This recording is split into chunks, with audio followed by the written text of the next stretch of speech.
Hey, it's Lucy Kang here. Thanks so much for listening to Making Contact. If you want to support our work all year long, please consider signing up to make a monthly donation. Just $5 a month will help fund our social justice reporting all year long. Now, here's the show. Making Contact. Making Contact.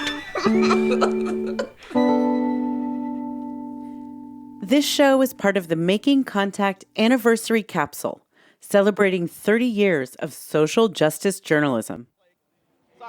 I'm Salima Hamarani, and on today's Making Contact. It is hard to find your community. I always say that, it's hard to find your people. And I don't know why, but somehow romance is a great way to find your people. My name's Elise Staples. So this is a meeting of the East Bay Romance Readers. We are a romance book club on meetup.com. And this is our monthly get-together and chat about one particular book. We're going to be talking about romance novels, which once upon a time I used to look down on because I thought they weren't real literature. Yeah, right? The internalized misogyny that somehow, it's not okay to like sexy things and be out about it. It's trashy. I don't know why we became obsessed with this idea that love is not worthy of reading about or spending time thinking about. It's okay to think about nuclear war in Russia in your book or serial killers, which it is. All of that is okay. The thing is, romance can actually be such a hopeful and political genre, full of love and potential. And I'm hoping I can get at least part of our audience to pick up a romance novel after the show. They don't want us to read it and then be like, wait a minute, I could have a guy like that? Emotionally available? So concerned about my needs and my pleasure? Yeah. What I like to tell people is that there's a book and a genre for everybody, and sometimes it's just finding the one that works for you. And if you haven't tried romance because you think you know what it is, I think you'd be really surprised at what modern romance does and who it's being written by and who it's being targeted to and just the things it can accomplish from a literary standpoint. And if you're real lucky, there's going to be some really great sex in the middle. So. Oh yeah, and there's also a lot of great sex in romance novels. But even though romance novels can be radical and modern, the genre also has some problems. I know when the whole RWA thing happened, we talked about it a little bit. I don't know if everybody knows what happened in their whole. They got called out pretty heavily for how they. Unfortunately, in the last couple of years, we've seen the reports. We've seen the Ripped Bodice doing their research and looking at how many authors of color are being represented, who's getting picked to publish books, who's getting picked up and getting these contracts. And it's not often the people of color. There was this idea that if you have a book about a Black person and you put them on the cover, that's urban fiction. That goes in a separate category. There is this idea that the white heteronormative story is the only one that's really worth reading. And that's not true. We're going to spend today looking into the question of race in romance novels and really in the whole publishing industry because of this huge scandal that erupted within the Romance Writers of America, which is this isolated corner of the writing world that actually has a lot to say about race in the United States. I'm really glad to see that it's changing. I'm making an active effort in my book club to select books that are by more diverse authors because they're out there and they write fantastic stuff. And it's really worth reading, and it's such an authentic experience that the first time I started seeing myself reflected in a book as a Black woman, it was just magical. I was like, oh my gosh, she's got curly hair and she puts it up in a scarf at night. And I can relate to that. And, seeing myself represented, it's indescribably wonderful. So this story actually begins in August of 2019. There was this kind of astonishingly dramatic sort of meltdown that happened in the Romance Writers of America, so much so that it just spilled out of the little romance corner of the internet to sort of anyone who was interested in the media suddenly saw this happening. That's Constance Grady. She's the senior culture reporter for Vox, and she's going to lead us through the meltdown at the RWA, or the Romance Writers of America. It concerns Courtney Milan, who is a very beloved romance novelist. She is also a former lawyer, and she was placed on the ethics committee of RWA. Oh, and as a side note, the Romance Writers of America has been around since 1980 as a professional organization, and it's really important if you want to become a successful novelist. its job is to offer romance writers community, support, and advocacy. A lot of people look down on romance novels and think they're kind of silly and not worth taking seriously. And RWA is a place where people can go and say, okay, this is a legitimate form of art, and it is also an extremely big business, and we are going to take it seriously, and we're going to take you seriously for your interest in it. So Courtney Milan was on the ethics committee for the RWA, and she started making some personal tweets in August of 2019 about other members of the romance community. A history of questionable things they had said and done concerning race. I'll note here that Courtney Milan is of Asian descent, and the other romance writers she was talking about were all white.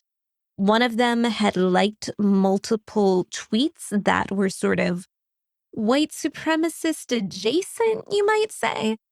And then one of her colleagues at the small romance press where she worked had written a historical romance novel in which Chinese women characters appear, and they are described as, I'm going to quote directly here, demure and quiet as our mothers have trained us to be. Of course, Courtney Milan, as an Asian woman, felt personally offended by that description and the kind of racist tropes around Asian women, which that passage is drawing from. So she is tweeting out a critique of these figures in the romance community and their role as sort of institutional gatekeepers. You know, one of these figures had been the romance buyer for Borders for years and years when Borders was one of the biggest booksellers in the country. They also run some major presses. So the people Courtney Milan is tweeting about are people who have a lot of influence in terms of whose work gets published and sold, which the romance writing world, like most of the publishing world, is a very white industry. And so Courtney Milan is making this sort of structural critique of the romance community as a community where the gatekeepers may have some unexamined racial prejudices, and that affects whose stories get told.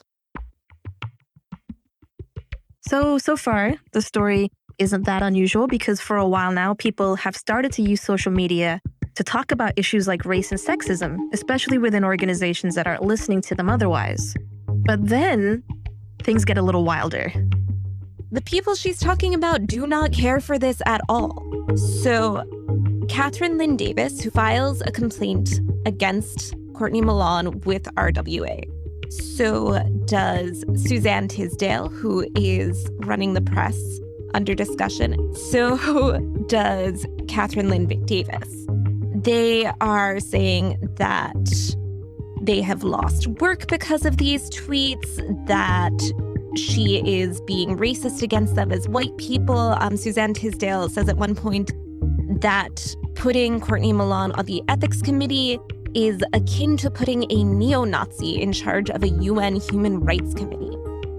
This apparently causes a lot of turmoil within RWA. It also causes a lot of turmoil on the internet, as you can imagine. And the RWA itself, well, it didn't respond in the best way. And we're going to come back to everything that went down at the RWA in a second. But first, just what's up with romance novels? I bet some of you out there are romance fans. Maybe some of you read it in secret, and I bet others have never tried it because of its reputation. Romance was traditionally seen as women's literature.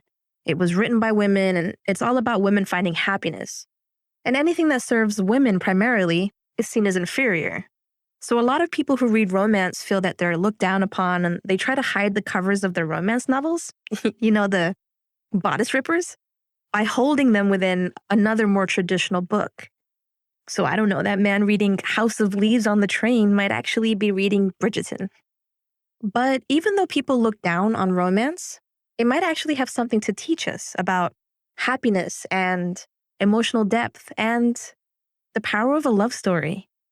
I like fiction that you can read at a clip, that kind of, the story just takes you along pretty quickly. But also I discovered that my mom is a closet romance enthusiast. And so I was kind of perusing her shelves and noticing like shelf after shelf of Judith McNaught and Lisa Kleypas. And so I'd ask her for a recommendation. I said, well, which one, what do you think I would like? And she handed me a Lisa Kleypas, and I was hooked. So that's Reagan Jackson. She is herself a writer, and she's the co-executive director of a nonprofit called Young Women Empowered. And she's also a huge romance fan.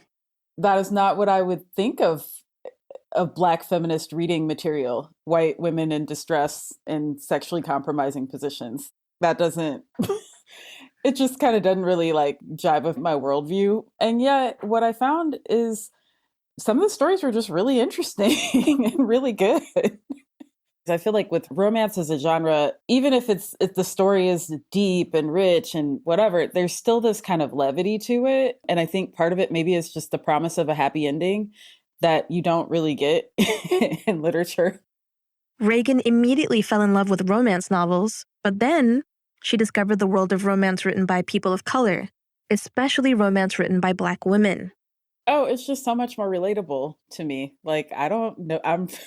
Have I ever tried on a corset? Sure. But that's not my everyday reality. It's like, going from one fabulous estate to the next on the hunt for a husband. Like, that's not super relatable to me in my life and where I'm at.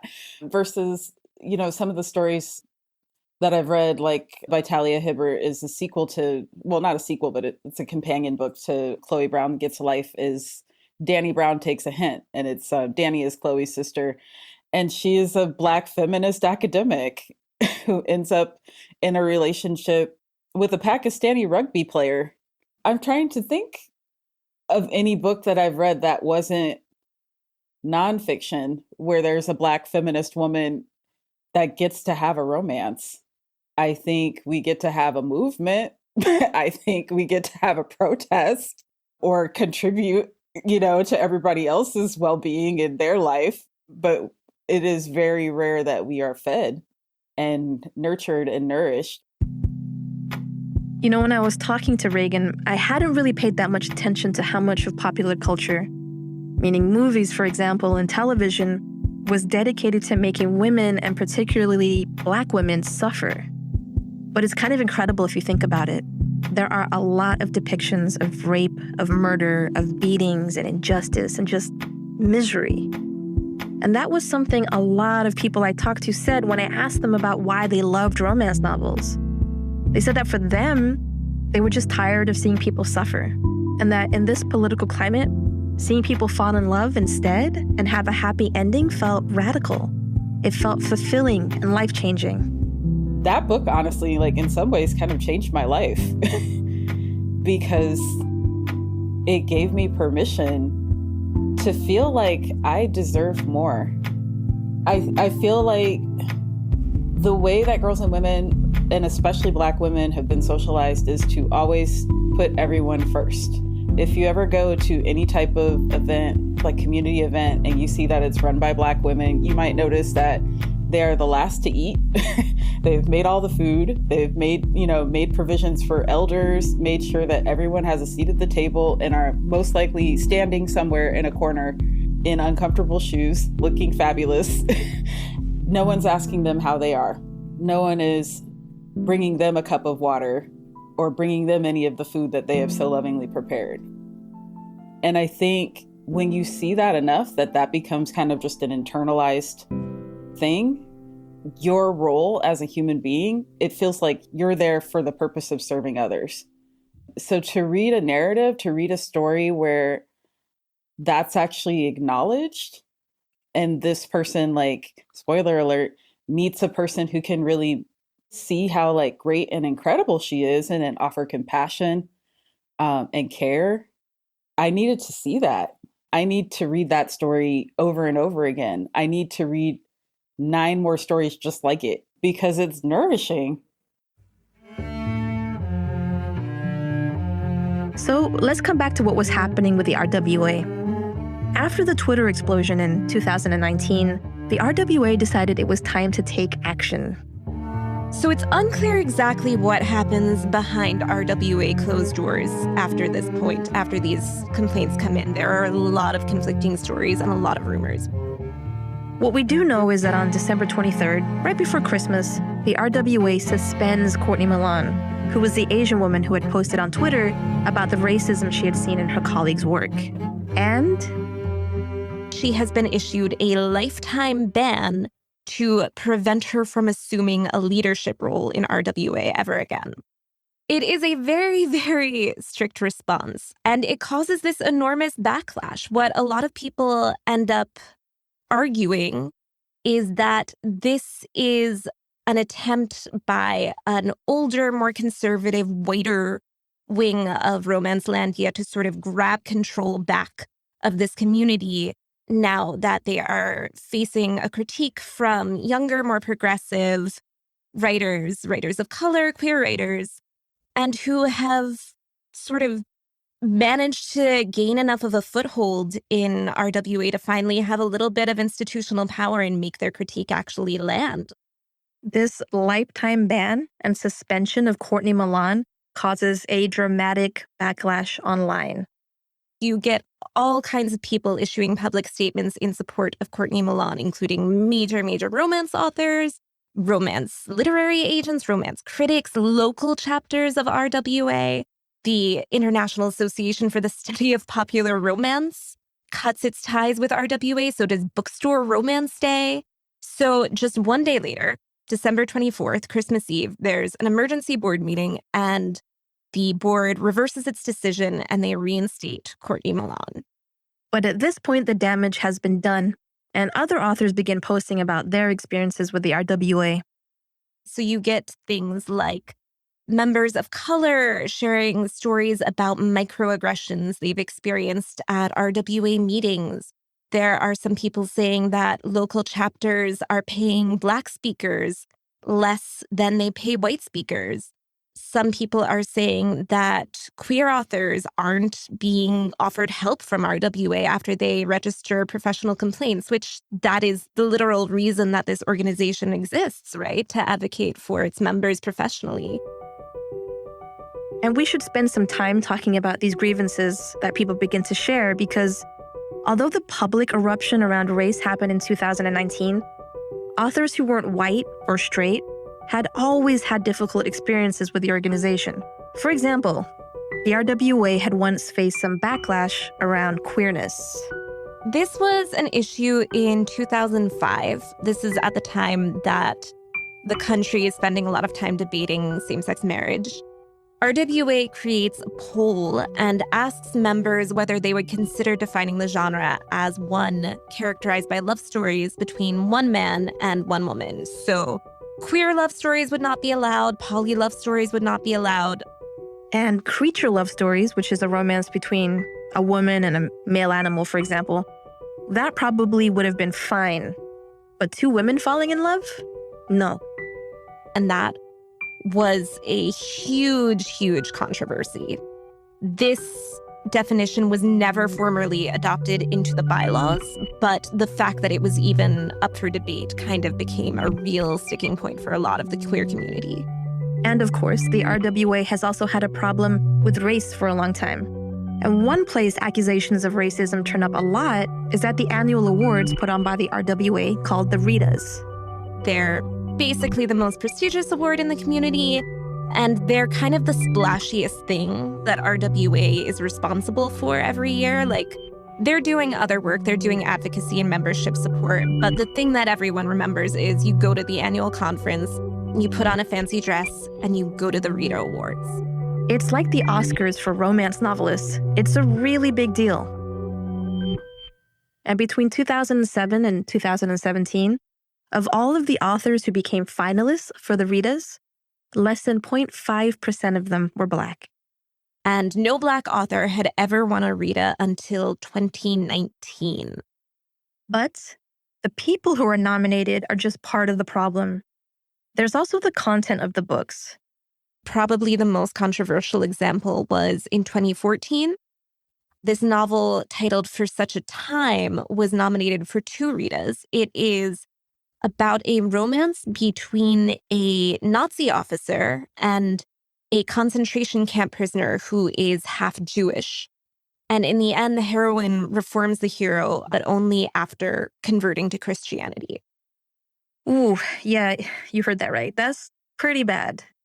There was a lot of concern from members about how books with such problematic love stories were even getting nominated for awards. And individual authors of color, some of whom did manage to get recognition from the RWA for their work, have also had really bad experiences. One person I talked to was this novelist, Nina Malone, who described being at her first RWA convention back in 2019, which was the year that for the first time there were authors of color winning Ritas. And she describes being in the reception and overhearing this group of white women talking about the awards. And one of them, after two women of color have won awards, goes, "Oh, I didn't know that we needed two tokens." That was really hard for her to hear, and part of why she chose not to renew her membership with RWA after that. In fact, the constant racist aggressions at the awards had already generated an online campaign long before Courtney Milan began tweeting about her complaints. You start seeing this hashtag campaign, Rita's So White, kind of patterned after the Oscars So White Twitter campaign. And you do start to see RWA respond by seeming to try to become more inclusive and a little less retrograde in its romantic tastes. A lot more members of color are getting recruited to the board. And for a lot of people, it seemed like a big victory for the progressive wing of RWA when Courtney Milan joins the board in 2015. And she wins a service award in 2019. And there's diversity training happening within the judging committee for RWA. In 2019, 3 authors of color win awards. It's starting to seem like, okay, people are really trying. They're putting in some effort. And then comes this big meltdown in 2019. And we're going to get back to the end of the RWA saga in a bit. But before we do, I wanted to look into the history of romance novels and issues of race. And for that, I found an academic who studies romance. My name is Jayashree Kamble. I'm a professor of English at LaGuardia Community College in the City University of New York. And my main area of research is popular romance novels. I also study romance in other media like Indian cinema and in television. Professor Kamble told me that for a literary genre, romance is kind of young. It's just about over 100 years old. So we trace its history to a publishing firm called Mills and Boon in the UK, and then the subsequent spread of it across the globe, initially in the former colonies of the British Empire. After a while, the North American distributor of the books, which was a small company named Harlequin in Canada, is the one that actually steps in and becomes well-known over the world, especially in North America, as the romance novel. So these are typically fairly small books, about 180 pages, and the trajectory of the plot is the initial potential conflict between a man and a woman, cis man, cis woman, and their ability to overcome those conflicts and come together for most of the life of the genre, in holy matrimony, essentially. Some people consider books like Jane Eyre to be early romance novels, and as you can probably figure out, because it's coming from Victorian England and spreading out through the colonies, romance upheld a particular set of cultural beliefs. The ideological framework is certainly coming out of a Christian tradition, notions of purity, especially when it comes to sexual behaviors, and what then finally allows those things to be anointed into a particular version of couplehood and then the propagation of the family. That Christian tradition still has a huge influence over much of the romance industry. But romance novels have shifted a lot. There are romance novels that are pornographic. There are romance novels about trans love, queer love, fat disabled people falling in love, polyamorous love stories. The genre is really diverse, and that's partially the influence of who's reading romance novels now. The industry is always interested in finding audiences. As soon as anybody identifies a consumer demographic, capitalism being what it is, would like to fill that niche, right? So in that sense, as much of a Marxist as I am, I imagine capitalism can have its uses. And here's the other super interesting thing about the history of the romance industry. It's the most democratic of all the literary arts. The industry actually encourages its readers to become authors and to write. Romance has, as long as I can remember it, had that tradition. And romance publishers very actively cultivated that. They, in the backs of the books, especially if you look at Mills and Boon, Harlequin from the 60s, there are inserts and there are things in the back of the book saying, do you think you can write a romance? Send us your manuscript. Or the Romance Writers of America was also founded as a professional organization to help those readers, by and large, who thought, oh, I love reading this. I also think I have a story in me that I could tell in the same format. Romance is also one of the few genres that openly accepts and celebrates self-publishing or publishing online and in different formats. And this openness to new authors and new formats has allowed experimentation and representation to really flourish in the romance industry. In fact, just recently, I was reading what falls into the sci-fi genre of romance, and it's a piece by author Agony, and it's called Strange Love. And it's a human meets other terrestrial. And I was really taken aback and pleased by how well it managed to use the idea of the extraterrestrial to explore the notions of queerness and different bodies and what it means to have an erotic connection to someone whose body does not fit any of your previous understandings of what your romantic partner and sexual partner could be. So people are doing very interesting things by fusing together different kinds of genres underneath the major plot of the romance. That history is so interesting to me, and it explains a lot about the current race debate within the RWA. Because on the one hand, you have this very open, democratic art form that says, please join us, you can also write and we will publish you. And on the other hand, it's steeped in this white, Victorian Christian tradition, which uses love stories to push an idea of womanhood and virtue. I just don't think you see that combination in many other art forms, and it might be why the race debate within the RWA is especially challenging.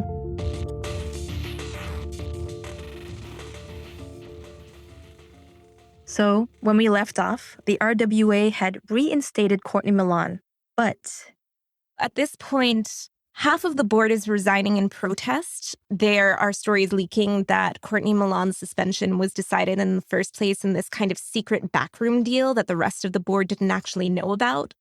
The RWA president, Damon Swade, is resigning. He has only been in office for 2 weeks at this point.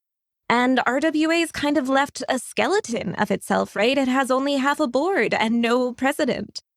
And despite the public outrage and the fact that the organization almost fell apart, the RWA decided it wanted to try and rebuild from the ground up. So they call off the Ritas, they hire an outside firm that is going to audit their practices, and they hire a diversity consultant that can restructure their award system. And then finally, in February, what is left of the board resigns. An interim board comes in, and they say that in the 5 months they have left before they get a new permanent board, they are going to try to completely overhaul RWA. And all of this is going to be happening in the middle of a pandemic.